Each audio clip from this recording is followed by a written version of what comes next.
Oke, Bismillahirrahmanirrahim. Assalamualaikum warahmatullahi wabarakatuh. Kali ini kita akan melanjut topik kita di mata kuliah desain organisasi industri, khususnya dengan culture atau budaya organisasi.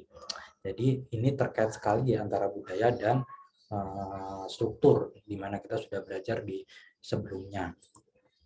Ya, sebenarnya kalau secara gampang namanya, kalau struktur itu ibarat identitas diri. Kalau orang itu punya KTP, namanya siapa, itu kan struktur ya, namanya siapa, rumahnya di mana, seperti apa tampangnya, itu struktur. Tapi kalau kultur itu ketika dia berperilaku lah, berperilaku, oh dia jujur, oh dia rajin, nah itu perilaku kan, nah itu budaya organisasi. Gambaran kasarnya seperti itu. Nah, kalau di individu ya, tapi ini di organisasi, tapi mirip-mirip. Jadi kalau kita bisa lihat kultur atau budaya itu ada yang bermula sebenarnya dari intinya kan. Jadi ada sesuatu keyakinan atau nilai-nilai yang di share atau dibagi dalam organisasi antar anggota dalam organisasi. Jadi anggota-anggota dalam organisasi itu percaya mereka ada keyakinan tentang sesuatu hal yang memang menjadi ciri khas dari organisasi tersebut. Misalnya di situ orang-orangnya harus jujur, harus rajin kerjanya. Nah, itu kan kepercayaan. Nah, kepercayaan ini kemudian karena mereka percaya, mereka berperilaku seperti itu. Sehingga akhirnya orang sekitar itu bisa melihat cara berperilaku. Nah, ketika orang sekitar melihat, itu namanya observable culture, yang bisa dilihat. Ini bisa dilihat dari mana saja. Pertama dari cerita. Jadi orang mendengar cerita terkait perusahaan itu seperti gimana. Atau juga dari heroes atau orang-orangnya. Mereka melihat tokoh-tokohnya. Misalnya Elon Musk, oh itu dari Tesla. Oh itu orangnya inovatif, Tesla inovatif, misalnya seperti itu. Nah, dari simbol itu ya seragam, cara cara ini pakai baju dan semacamnya. Terus ada juga dari rite and ritual, dari apa ya, ritual. Jadi mereka kalau kalau mengadakan sesuatu seperti apa biasanya, kalau selebrasi seperti apa. Nah itu caranya itu jadi dikenali. Nah di situ ini bisa bagaimana kita melihat budaya itu muncul pada suatu organisasi, bagaimana mengenali budaya pada organisasi. Jadi apa sih sebenarnya organization culture? Jadi adalah kalau teorinya adalah satu set dari nilai atau norma yang dibagi dalam satu perusahaan ya, yang mengontrol anggota organisasi dalam berinteraksi, baik di dalam antara mereka sendiri maupun dengan orang di luar organisasi. Nah, ini bisa menjadi sumber competitive advantage. Karena bagaimana bisa? Ya misalnya budaya itu adalah harus jujur, harus rajin, tepat waktu. Itu kan tentunya memberi sesuatu nilai yang positif kan kepada organisasi, yang akhirnya bisa membuat organisasi memiliki competitive advantage. Nah, bisa juga dia akhirnya meningkatkan efektivitas dari organisasi dalam kinerjanya seperti itu. Nah, based on value embodied, ini organisasi budaya ini biasanya berbasis dari nilai-nilai yang ada dalam norma organisasi, aturan, SOP, dan goal atau visi misi ya, misalnya ada tercantum di sana. Nilai budaya juga dipakai untuk menggait aksi dari orang-orang dan keputusan yang diambil biasanya ketika menghadapi suatu kejadian yang ada di organisasi tersebut. Nah, dia akan mempengaruhi anggota dalam berperilaku dan merespon terhadap situasi. Ini budaya organisasi seperti itu ya. Nah, budaya organisasi tersebut itu sebetulnya itu bisa embed dalam bentuk yang formal maupun informal. Formal itu contohnya ya aturan, SOP, jadi ada bisa di situ. Tapi juga bisa dia non formal, informal. Informal itu misalnya ya memang kebiasaan saja, kebiasaan orang-orang di situ. Misalnya, oh kalau ada yang lahiran, mereka dikunjungin gitu. Itu kan atau disumbang. Nah, itu tuh jadi ngumpulin. Nah, itu kan sebetulnya tidak ada aturan dalam dalam SOP di perusahaan, tapi karena kebiasaan. Nah, seperti itu ya contohnya. Nah, ini juga tambahan tentang budaya organisasi. Biasanya budaya apa yang namanya negara gini. Karena kita ngomong biasanya yang namanya budaya itu kan rakyat ya, masyarakat. Masyarakat itu berinteraksi, berkumpul, mereka punya perilakunya bagaimana, itu jadi budaya. Nah, negara juga punya budaya. Tentunya negara ini berpengaruh juga terhadap budaya organisasi. Misalnya perusahaan-perusahaan yang ada di Amerika tentu punya budaya yang berbeda dengan perusahaan-perusahaan yang ada di Timur, di Asia, gitu ya. Karena mereka efeknya juga orang-orang Timur tuh beda cara cara berperilakunya dengan orang-orang Barat, misalnya seperti itu akan berpengaruh. Cara berkomunikasinya juga beda. Ya, ada yang komunikasi itu direct, misalnya lebih lebih suka egaliter, sama ya, nggak usah pakai ser-ser. Saya dulu waktu S3 sama profesor saya panggil nama saja, padahal sama profesornya lebih tua, panggil nama saja, dia maunya seperti itu. Karena di Barat, kalau di Indonesia ya harus ada Pak, harus ada Mas, seperti itu kan beda. Jadi kalau ini juga merger, kita tahu merger itu menggabungkan perusahaan, itu bisa saja gagal ya. Padahal merger itu cara paling paling sakti untuk menggabungkan, misalnya kita untuk menggabungkan sebuah perusahaan, gitu ya. Tapi bisa saja gagal itu karena perbedaan budaya. Makanya yang satu perusahaannya ini bules gitu ya, orang-orangnya biasa bekerja itu santai, yang satu cepat. Nanti digabungkan beda budaya agak susah, bisa gagal. Nah, biasanya perlu dibantu, akhirnya dibantu untuk konsultan atau apa supaya transisi atau proses penggabungan ini bisa sukses. Biasanya itu kita ngomongnya topiknya namanya change management. Nah, kemudian kalau kita mau menyebarkan budaya, kan tadinya si owner itu atau pemimpin pengennya tuh punya budaya perusahaan tuh yang bagus-bagus, orang-orangnya rajin, orang-orangnya tepat waktu gitu kan ya. Gini ingin yang positif itu disebarkan. Itu kan ya, itu bisa melalui sosialisasi atau bisa melalui role orientasi. Jadi kalau sosialisasi itu ada proses di mana memang diatur lewat program-program tertentu ya. Misalnya ada diklat atau ditempel di apa kayak semacam spanduk di dinding atau apa, sehingga si member organisasi itu bisa belajar dari situ.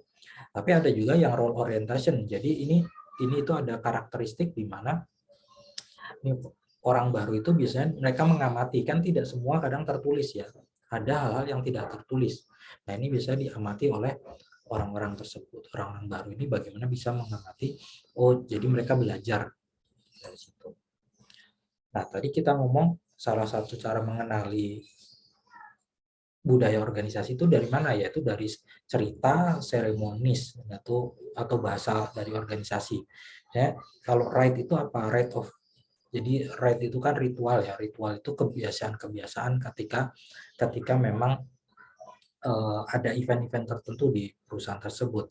Nah, rite ini biasanya di organisasi ada 3, rite of passage. Jadi ini menandakan adanya masuk, promotion, atau departure dari seorang individu. Jadi kalau ada orang baru masuk, atau ada orang naik pangkat, atau ada yang keluar, mungkin pensiun atau apa, biasanya nanti ada rite of passage seperti ini.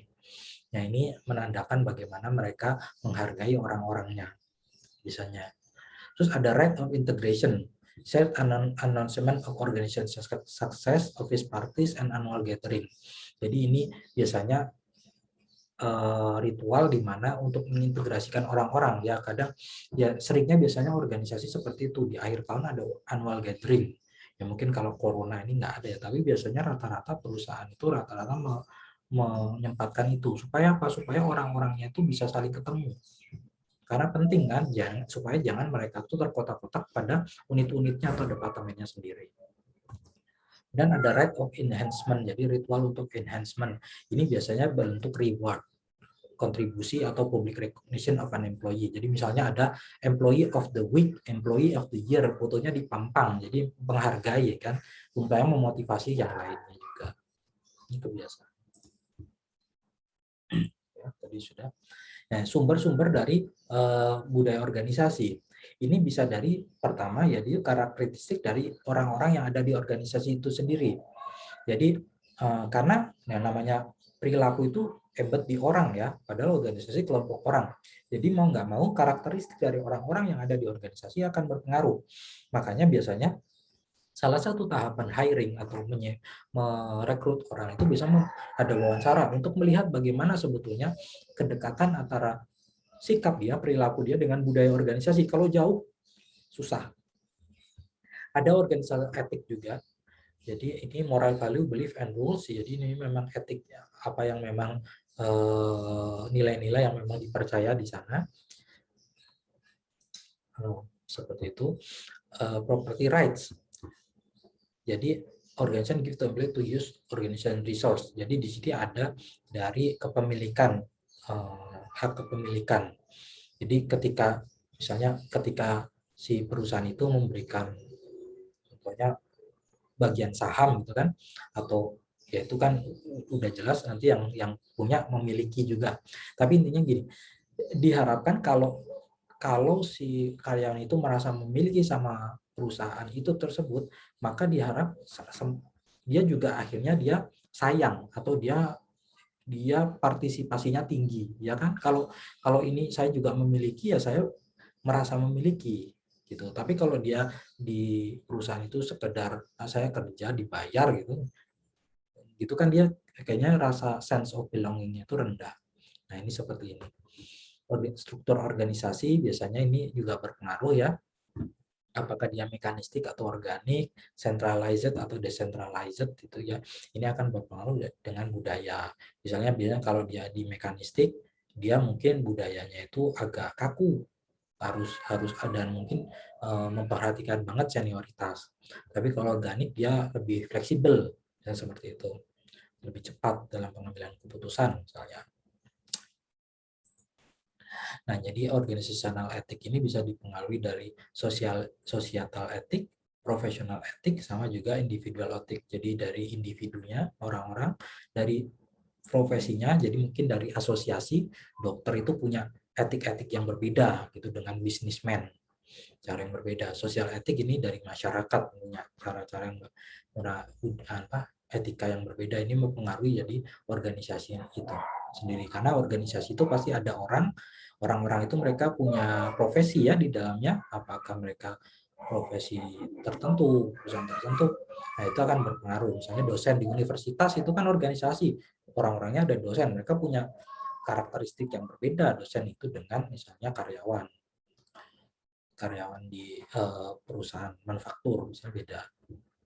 Atau sosial etik ya, ini dari lingkungan. Nah tadi kemudian kita ngomong masalah bagaimana kita ingin merubah budaya. Nah ini perlu diakui, merubah budaya itu bisa jadi sangat susah. Apalagi kalau perusahaannya sudah besar, sudah berjalan lama, ini bisa sangat susah. Bisa jadi membutuhkan perubahan yang besar sekali, gitu ya.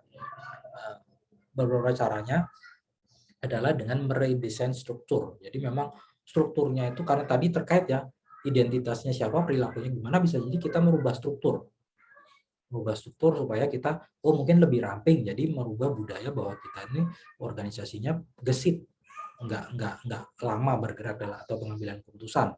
Ya kok selama ini pengambilan keputusan lama, perusahaannya gemuk kan, ya sudah kita redesign struktur, kita spin off sehingga ukurannya kecil-kecil jadi lincah, itu kan berpengaruh. Atau memotivasi orang dengan memberikan tadi property rights, jadi supaya mereka punya sense of belonging. Jadi mereka ingin yang baik untuk perusahaan, karena mereka memiliki perusahaan itu. Jadi kalau perusahaannya jelek, runtuh, hancur, dan mereka hilang profitnya. Itu seperti itu. Dengan mengubah orang, ya biasanya ini diganti orangnya, karena orang tadi berpengaruh. Nah, biasanya top manajemen yang decision making yang di puncak itu, makanya ganti CEO baru atau ganti direksi baru. Nah seperti itu.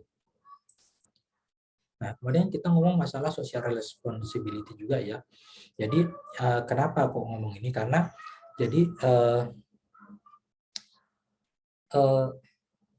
perilaku kan ada baiknya sebagai suatu organisasi itu juga mereka punya perilaku di mana mereka itu memperhatikan kondisi lingkungan sekitarnya, ya kan, jangan egois. Nah seperti itu. Nah ini social responsibility adalah seperti itu. Jadi bagaimana si manajer ini mengambil keputusan yang berpengaruh terhadap lingkungan secara keseluruhan. Nah ini kalau kita lihat bisa bagaimana caranya? Ini bisa ada range-nya dari yang low sampai high ya. Ada yang high itu langsung proaktif approach, jadi di sini dia proaktif. Jadi ya mungkin dia mengadakan CSR seperti itu. Ini ada yang akomodatif. Akomodatif itu ya kalau ada yang ini sih manajer ya pimpinannya, kalau proaktif itu manajernya memang memimpin. Kalau akomodatif itu kalau ada orang-orang yang memang mau ke arah sana, ya sudah didukung gitu. Tapi bukan dia yang memimpin. Ada yang defensive approach, ini yang justru menolak kan. Jadi dia defensif, dia nggak mau ikutan gitu, nggak mau ikutan ya defensive approach. Ada yang obstruksionis, justru dia malah mengganggu. Ini ada. Jadi ini tipe-tipe bagaimana pendekatan terhadap social responsibility. Ada yang menganggap penting untuk punya kita social responsibility. Jadi memperhatikan apakah perusahaan kita tuh berpengaruh secara positif kepada lingkungan. Misalnya buang limbah atau enggak, pengelolaan limbahnya bagus, dan seperti itu, memanfaatkan tenaga kerja dari sekitar, itu ya. Nah, seperti itu, apakah tidak? Nah, seperti itu. Ini contoh social responsibility. Jadi tadi sudah kita bahas sedikitnya. Kenapa penting? Karena gini, karena organisasi social responsibility itu dibutuhkan karena organisasi akan butuh biaya untuk membantu tenaga kerja ya. Jadi seperti itu, increase in quality of life because climate caring is encouraged. Misalnya kalau kita perusahaan itu apa istilahnya ya, memikirkan lingkungan ya, itu kan quality of life ya, lebih sehat, meningkatkan bisnis dan profit ya. Sebetulnya kadang CSR itu juga bisa berperan sebagai ibaratnya dalam tanda kutip soft marketing ya. Jadi kan biasanya kalau nama CSR dari perusahaan itu pasti pengen logo perusahaan itu ada. Nah biasanya ya kayak gitu sekaligus soft marketing, artinya membuka pasar kayak gitu kan. Ya itu termasuk meningkatkan profit dan bisnis. Atau memang sekedar ini saja, memang hal yang penting, hal yang memang harus baik untuk dilakukan. Nah, itu bisa juga salah satu. Jadi karakteristik dari successful and strong organizational culture. Jadi karakteristiknya bagaimana? Itu kan kita sudah tadi membahas bagaimana budaya organisasi. Tapi contoh best practice itu seperti apa? Nah ini biasanya ini ada dari Garrett. Jadi yang successful kultur yang baik itu pertama biasanya dia emphasize dari sebuah teamwork. Jadi mereka mengedepankan teamwork. Terus mengizinkan untuk pengambilan risiko. Jadi tidak selalu bermain aman, gitu, tapi diperhitungkan. Terus mengencourage inovasi, jadi mendorong inovasi. Make well-being of people atau management priority. Jadi bagaimana kesejahteraan orang-orang di dalamnya itu top priority utama. Kemudian budayanya itu jelas, well defined, dan jadi jelas dan di-share secara masif terhadap semua anggota organisasi. Jadi semuanya tahu. Ini contoh-contoh, ini kriteria-kriteria yang bagus. Contohnya nih, KPMG ini salah satu perusahaan dari luar negeri ya. Misalnya mereka memimpin dengan contoh gitu ya. Kerja bersama, menghormati individu, berbasis fakta, dan seterusnya. Ini sesuatu yang baik. Nah, selanjutnya kita coba kalau ada pertanyaan seperti ini.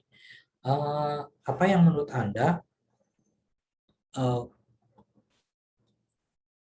budaya organisasi yang baik? Ya, mungkin pernahkah Anda merasakan hal ini? Mungkin kalau kerja pernah ya, tapi mungkin kalau belum ya agak belum. Dan mungkin bisa dilihat dari sisi mahasiswa misalnya sebagai mahasiswa dia bagaimana dalam sehari-harinya ya universitas itu. Mungkin bisa juga mengenali di situ. Ini contoh linknya bisa dilihat, ini contoh yang beberapa tahun yang lalu kan yang hype itu adalah bagaimana Google itu menceritakan cara kerja di mereka ya, budaya mereka. Misalnya budaya mereka tuh orang-orangnya produktif, di kantornya itu disediakan fasilitas untuk mereka biar bisa bekerja dengan nyaman, itu kan suportif. Ini contohnya. Jadi secara kesimpulan, struktur organisasi itu analog dengan identitas organisasi, sedangkan culture organisasi itu dengan personalities atau kebiasaan perilakunya. Budaya yang bisa dilihat itu dilihat dengan oleh employee maupun customer, jadi di dalam maupun di luar. Core culture itu ditemukan dalam nilai-nilainya, jadi yang dipercaya. Organisasi yang sukses biasanya punya budaya yang kuat dan positif. Tadi kita sudah belajar juga listnya apa saja, ya, seperti itu. Nah, begitu dari saya untuk pertemuan topik kali ini, yaitu terkait budaya organisasi kita ini. Terima kasih.